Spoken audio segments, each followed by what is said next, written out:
But guys, you ready for your next reader today, yes? Oh, my Lord. We're here to discuss the reason for the current season, all the way from World News tonight. Please put your hands together for Mr. John P. Glynn, everybody.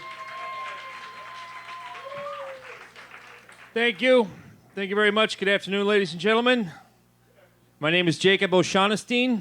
I am a sworn peace officer with the 5th Precinct, Police Department, City of Bethlehem. I am here today to respectfully present my report concerning the incident that took place approximately 2 a.m. on the 25th of December. I was patrolling an area on South King Herod Boulevard when a call came in dispatch that there had been a disturbance in a barn behind a local motel. Now, lately, this motel is very popular with travelers passing through on their way to register for the census, and as a result, a frequent source of neighbors' complaints and general criminal shenanigans. And that particular night, the complaints were of some kind of party making a lot of noise and a bright glowing light, and the call was escalated when people said they heard what they thought was a crying baby. I arrived on the scene and encountered Mr. Simon Holliday, the innkeeper.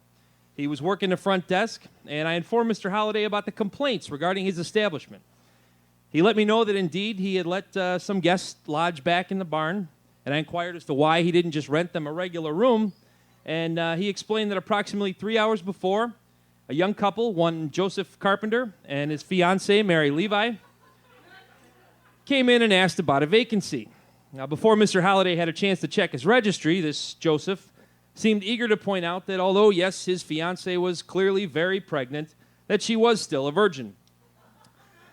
Now, Mr. Holliday assured the gentleman this was none of the motel's business, and he needed no explanation. But Joseph insisted on making a huge deal that their child was put there by God to be a savior to the world. So naturally, Mr. Holliday figured these two were both probably strung out on something. And although there was plenty of room at the inn, he informed the couple that there were no vacancies. But since he also figured that probably everybody was safer if these two weren't out running the streets all night, he offered them 20% off to stay in the barn out back, which they accepted. Mr. Holliday then pointed me to the back barn area where I encountered a scene that, like I said, this was not my first call out to this particular motel, but all my years of training and experience did not prepare me for what I saw that night. Turns out it was just a few people making all the racket, but they had some kind of bright light set up and camels and farm animals and chubby kids with wings floating around playing harps and horns, and it was a whole scene. And right in the middle of this party or rave or whatever was going on, I observed what appeared to be a tiny newborn baby in the manger, just laying right there in the manger, which, as you probably know, is a trough for holding food for animals. A lot of people think it means the barn itself, but really it's just the container to hold slop or feed for the livestock. So with all the sheeps and cows just hanging around there and this baby looking like a fresh little main course, I was a little concerned.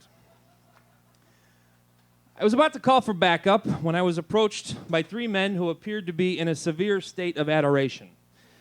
They claimed to be shepherds, so as a precaution, I requested that they put down their staffs, and all 3 complied. I inquired who invited them to the party, and one responded, an angel. And I presumed he was referring to Angel Magdalene, the exotic dancer from down over by the temple. But they insisted, no, it was an actual heavenly spirit, an angel. First one appeared, and then a whole gaggle, and suggested the shepherds head on over to see a savior born. So at this point, my intent was to retrieve a field sobriety test kit. But before I could, I encountered 3 more individuals who had known affiliation with the Eastern Kings. Now, between the three of them, there was no shortage of expensive robes or sparkly bling. And looking in their eyes, I could tell they were seeing stars all night. So I immediately requested some identification and learned that they were Caspar, who was just arrived from India, Melchior, who was visiting from Persia, and Balthazar.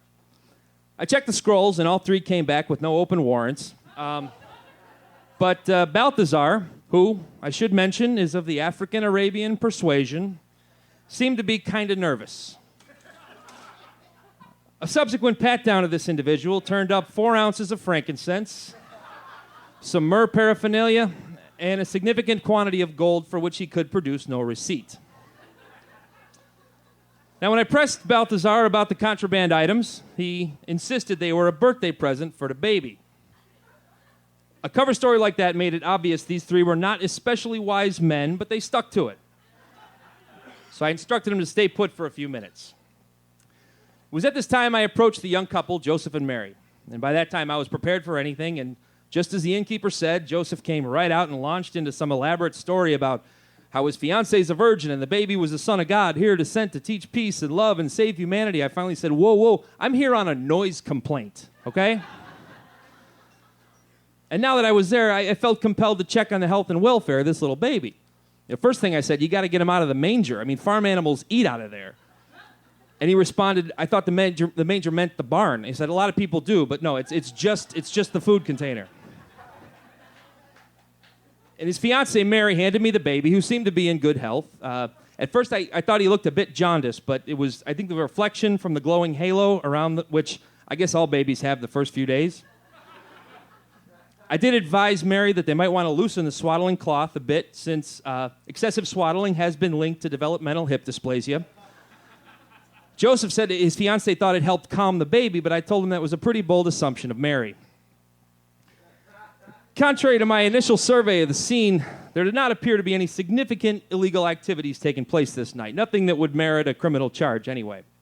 Neither Mary or Joseph appeared to be under the influence of any significant intoxicants, and everyone on the premises was generally cooperative. So instead of issuing a bunch of citations and sentencing myself to a pile of paperwork 2 cubits high, I just decided to issue a warning.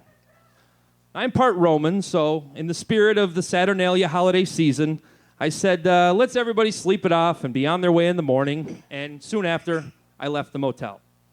There were no further reports of any disturbance that evening, and I am confident this is the last anyone will hear about the incident on December 25th.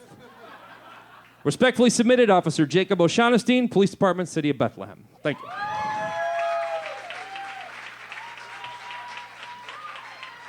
Hey, one more time, ladies and gentlemen, for Mr. John P. Glynn. You can catch him at World News Tonight.